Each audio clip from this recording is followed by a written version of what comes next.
Hello, Hudson Band. I want to take a quick minute to show you how to log into Charms and some things that you can do while you're in that system. I start from our hudsonband.org website, and if you go over to the top, the menu bar, you can find a link to Charms from here. It will take you to charmsoffice.com.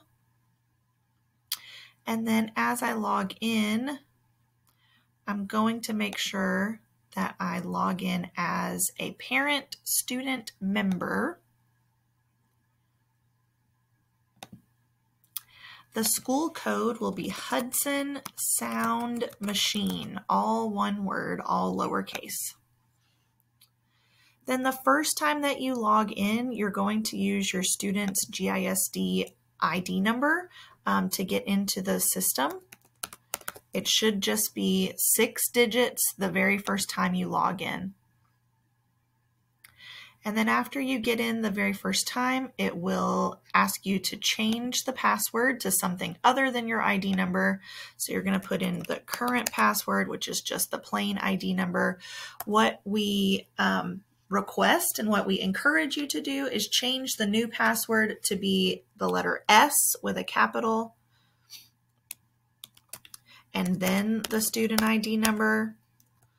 I think I did that right. And then some sort of whatever you'd like to put at the end. It has to be 8 characters long. Maybe you should do ST. They changed the requirements from last time. So I'm going to do capital ST like student. And then I'm going to lunch number with ST as my hint. Let's see if that works. It does. So it changed my password and allows me to log in. And then you'll see once you get into the main screen, you can see a lot of things in here. You can see the main one that most parents want to look at is the Finance tab. You click on the little wallet, it'll show you the fees that are due. So this student, this is my fake student, and he owes a beginner band, fall, and spring fee. If you would like to pay those online, we are working really diligently with the Charms people to get just a regular credit card payment set up. We are having some issues getting that working at the moment, though. So in the meantime, you can use PayPal if you have PayPal set up, which is really simple to do. You just click on the little toggle switch that you would like to pay the fall fee through PayPal. And then you can click the blue Pay Fixed Payments button. It will take you to another screen that asks you to log in. So you start the payment, you have to log into PayPal, and you can log in this way, do your PayPal, accept your cookies. Whoa, that was a big picture of my face. So you can go through this whole process, log in with PayPal, and pay your fee that way. I am going to choose not to do that at the moment because this is my fake student and I don't want my real money to go to my fake student. Let's see if it takes me back. I hope it does. Okay, so I can get back to, maybe. Here we go, back to my home screen. After I have gone through the process and paid the fee, you would go back to the Finances tab and you can see that the fee has been paid. I know mine still shows not because I didn't complete the process. If you ever want to make a payment for anything else, say you ordered an extra band t-shirt and you would like to make the payment for that, we're working on getting those payments or those charges into Charms. But in the meantime, you can always make a miscellaneous payment for whatever it is that you need to pay for.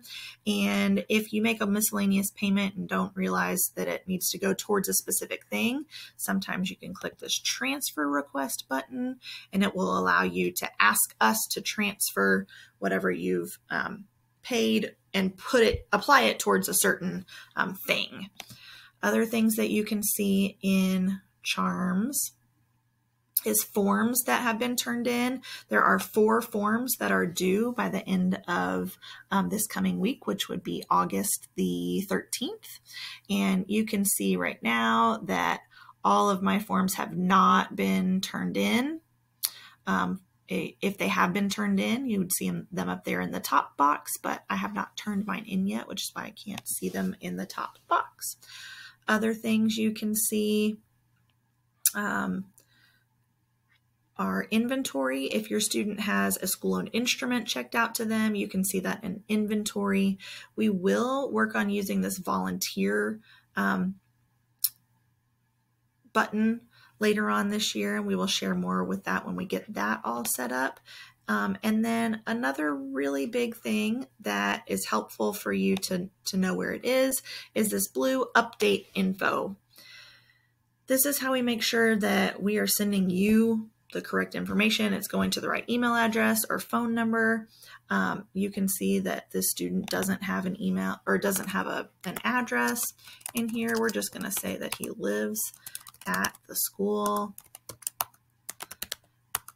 You can see it's not Garland. I don't know why it does that. And you can put phone numbers in there. It keeps changing. Anyway, you can make sure that we have the correct gender, that we have the correct instrument for your student. And then currently this student does not have an adult attached to their name. So I am going to make sure I click update. Every time click the update button, otherwise it doesn't save your information. But then I do want to add an adult to make sure that information is getting to the person it needs to get to. Let's send this to Benjamin's mom. And we're going to put Benjamin's mom's, I can't get this right.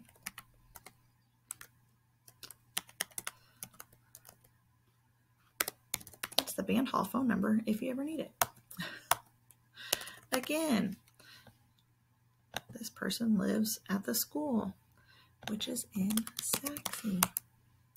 And what I really want to make sure is that there's an email address in here for each adult, because that's how I send our weekly newsletter updates.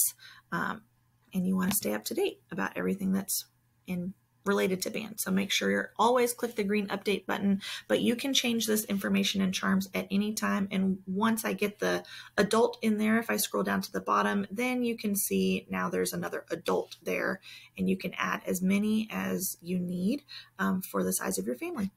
So I hope that is helpful to you and gives you a little bit more information about how we use the Charms system. Thank you so much.